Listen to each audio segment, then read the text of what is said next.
Dalam nama Bapa dan Putra dan Roh Kudus. Amin. Allah Bapa di surga, kami mengucap syukur dan terima kasih bahwa di tengah segala dosa, di tengah segala kesalahan, di tengah segala kerapuhan, Engkau tetap mendampingi kami. Engkau tetap melindungi kami. Engkau tetap menjaga kami dan memelihara kami supaya kami tetap bersandar kepadamu. Semoga kesadaran ini membuat kami untuk tetap bertahan, untuk sabar di dalam menjalankan segala kehidupan yang tidak mudah ini. Demi Kristus Tuhan dan pengantara kami. Amin. Saudaraku yang terkasih dalam Kristus, dalam bacaan pertama dari kitab Kejadian, kita kemarin melihat bahwa manusia jatuh dalam dosa. Adam dan Hawa telah melanggar, tidak taat kepada perintah Tuhan dengan mengambil buah yang dilarang, buah pengetahuan yang dilarang itu. Nah, sekarang kita melihat akibat dari dosa itu. Akibat dari dosa itu kita lihat terjadi keterpecahan. Keterpecahan dalam diri manusia itu sendiri. Dia mulai melihat bahwa dia telanjang dan suaminya juga telanjang. Mereka menjadi malu satu sama lain. Dan mereka menutupi organ tubuh mereka dengan daun untuk supaya tidak terjadi karena rasa malu tadi tersebut. Juga keterpecahan dengan Tuhan. Ketika Tuhan datang, Tuhan bertanya, "Di manakah engkau?" Kami bersembunyi, Tuhan, karena kami takut. Siapa yang mengatakan itu demikian? Lalu terjadi dialog lagi antara Allah dan manusia. Si pria itu mengatakan, Adam mengatakan, si wanita, perempuan yang kau tempatkan. Sekali lagi, perempuan yang kau tempatkan. Lalu wanita itu juga menyalahkan kepada si ular tersebut. Dan akhirnya memang Tuhan menghukum karena perbuatan itu.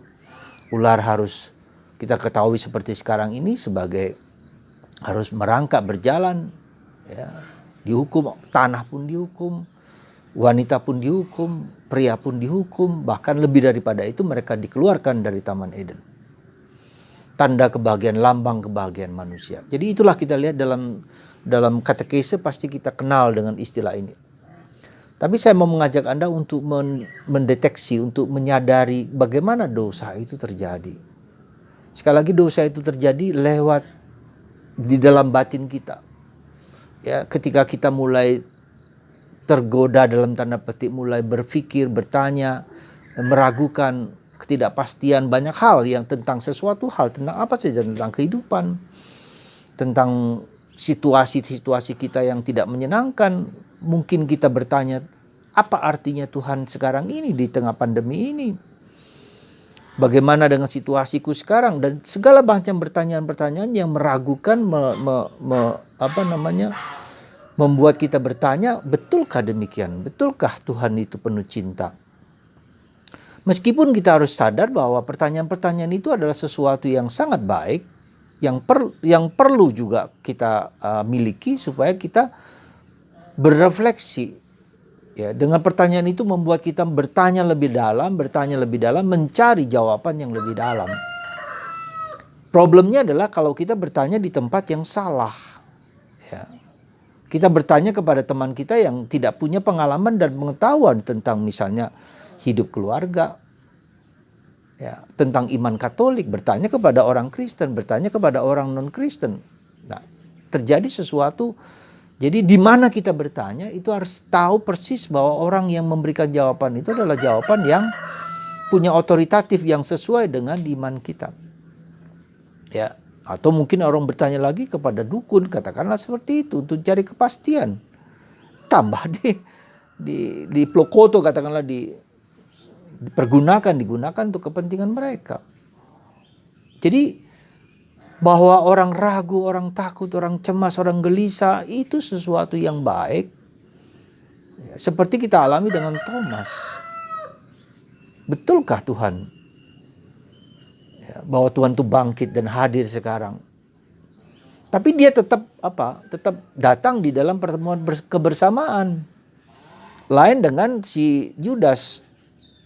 Dia tidak lagi kumpul bersama sebagai saudara, tetapi ya menyendiri, mencari pikiran-pikirannya sendiri. Maka di sini kita lihat bedanya para rasul dan Yudas adalah bahwa para rasul juga mengalami keraguan, ketidakpastian, ketidakyakinan akan Yesus. Termasuk juga Yudas Iskariot.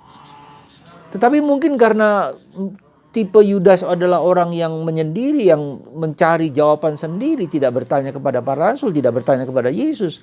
Kita lihat beberapa rasul juga seringkali bertanya kepada Yesus, mengungkapkan sesuatu kepada Yesus. Dia mungkin tidak, dia diam, tetapi di dalam hatinya ada sesuatu keraguan yang mencekam. Di samping itu juga ada kelemahan-kelemahan yang di titik itu dia kelemah. Tidak berada dalam zona frame kerangka yang di dalam persekutuan dengan para rasul itu. Nah, jadi itulah saudaraku terkasih, maka ketika kita mengalami keraguan, tanyalah di dalam kerangka gereja. Seandainya ada orang yang tidak dapat menjawab atau menjawab yang tidak sesuai dengan kita, maka kita mencari orang-orang lain yang sungguh-sungguh dapat memberikan jawaban, yang memberikan kepuasan. Tapi juga kita harus semakin terbuka juga, ya, mendengarkan apa yang disampaikan sebelum kita menolak sesuatu. Jadi itulah saudaraku yang terkasih. Jadi prosesnya adalah proses dalam hati, keraguan, lalu kita mencari jawaban, terus menerus mencari penjelasan. Tentu saja tidak hanya bertanya kepada orang lain, tetapi juga dengan hidup doa kita semakin dalam, mencari kitab suci, sumber kitab suci, kita bertanya dalam doa keheningan, dalam doa meditasi, dalam rosario, dan segala macam. Itu adalah suatu sarana yang diberikan oleh gereja supaya kita semakin lama semakin mendalam. Nah, sebetulnya dengan demikian kita melihat bahwa yang dibutuhkan kita itu sebetulnya apa? Higher consciousness, ya, kesadaran yang lebih tinggi tentang apa? Tentang diriku sendiri, tentang dosaku, tentang kelemahanku, tentang keterbatasanku, tentang Tuhan dan seterusnya, ya. Jadi kesadaran itulah, higher consciousness itulah yang kita butuhkan. Semakin kita memiliki kesadaran yang lebih tinggi tentang diriku sendiri, tentang Allah dan segala macam, lalu kita mengalami Allah. Perasaan Allah itu menjadi kita alami dengan sangat intens, gitu loh. Ya, meski pengalaman akan Allah itu juga sangat intens, tapi juga pengalaman akan keberdosaan menjadi sangat intens. Lalu kita berdialog dengan Tuhan dan mohon, ya. Maka ketika seperti anak yang hilang itu, ketika dia berada dalam titik zero, dia pengalaman akan dosanya menjadi sangat intens, gitu loh. Sangat mendalam, tapi juga dia tidak lari ke tempat lain, tetapi dia lari kepada Bapa, kembali kepada Bapa. Ya. Lalu disitulah terjadi pertobatan. Jadi saudaraku terkasih dalam Kristus, ketika kita mengalami keraguan, ketakutan, kecemasan, ketidakpastian, apapun bentuknya, dengan segala problem-problem kehidupan kita yang mungkin sangat dalam sekali, ya, problem relasi suami istri, orang tua dengan anak, ya, orang tua dengan mertua, dengan siapa saja, ya. Problem pekerjaan, problem bisnis, apa saja, problem kita sendiri, kekeringan, keberdosaan, kerapuan, ketidakberdayaan, itu semua, ya, yang seringkali memang cukup gelap, ya, bahkan gelap juga, ya, bukan hanya cukup gelap, tapi gelap sungguh-sungguh, tidak ada jalan. Nah, disitulah saudaraku terkasih, kita sebetulnya ada undangan. Tuhan mengatakan, datanglah kepadaku kamu semua yang letih, yang lesu, beban. Selagi ini letih lesu ini, datang kepada Yesus yang dapat memberikan jawaban kepada kita. Jangan datang ke tempat-tempat lain, saudaraku terkasih, tidak akan memberikan jawaban. Dan penderitaan, kesusahan, ya, kerapuhan, itu seringkali diizinkan Tuhan. Seperti Ayub, seperti para rasul. Kita lihat Yesus membiarkan para rasul mengalami semua itu. Ya, dari 12 Rasul mengalami semua problem-problem yang mereka hadapi. Ya, tetapi satu sekali lagi, itulah jadi Yudas Iskariot yang selalu keluar dari grup, kelompok. Ya. Nah, jadi apapun juga, seberat apapun, misalnya relasi suami istri yang tidak jarang dialami, misalnya maaf lah ya, ada suatu proses di mana si suami atau istri bermain dengan orang ketiga. Ya, entah karena apalah, kita tidak pernah jelas, banyak alasan-alasan yang entah rasional, entah irasional, entah logis atau apa, dan kita alami itu. Bagaimana kita mencari jawaban? Datang kepada Yesus, sekali lagi, datanglah kepadaku, kamu semua yang letih, yang lesu, berbeban berat, aku akan memberikan kelegaan kepadamu. Ya. Dan Yesus akan memberikan penghiburan, memberikan kekuatan. Lalu kita diajak untuk mempersembahkan problem hidup kita ke dalam hati-Nya yang Maha Kudus. Kita mohon Bunda Maria mendampingi kita. Lalu bagaimana kita mengolah hidup ini dengan segala problemnya. Dimanapun juga, kapanpun juga. Kalau Anda lari kepada Yesus, Anda berikan jawaban, dan Yesus memberikan jawaban dan memberikan penghiburan. Kalau Anda lari di luar Yesus, Anda juga akan mengalami yang sama, bahkan lebih dalam, dikuasai oleh orang lain atau oleh siapapun juga. Ya, tidak memberikan jawaban, tapi membuat blunder kehidupan kita. Nah, disitulah kita lihat apa yang kemudian yang menjadi inti perjalanan hidup kita apa? Hancurnya apa? Ego kita. Melepaskan ego kita. Itu sebetulnya intinya. Seperti Yesus, seperti Bunda Maria, taat kepada kehendak Allah. Katakanlah keinginan, kemauan dia harus diruntuhkan.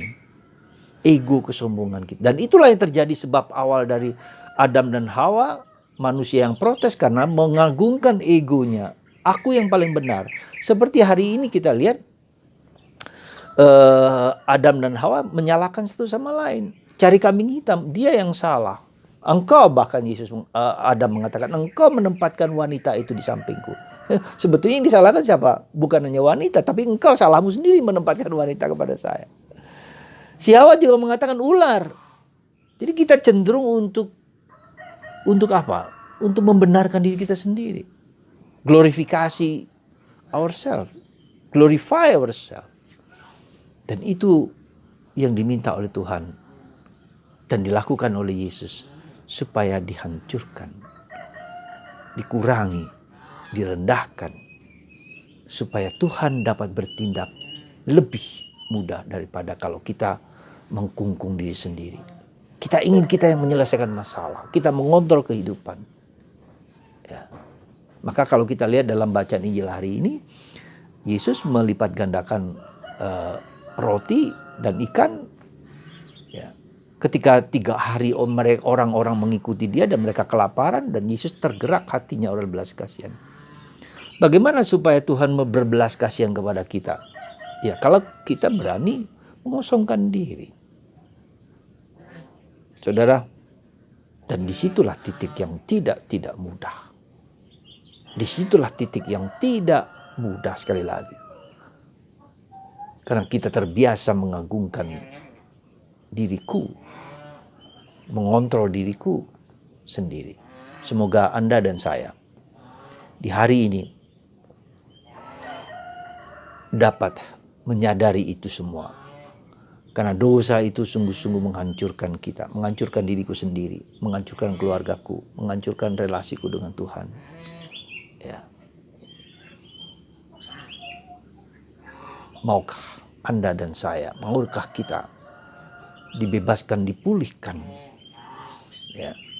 Saya menemukan banyak orang yang sungguh-sungguh dihancurkan oleh dosa. Relasi keluarga hancur, anak, suami, istri, dan semua hancur.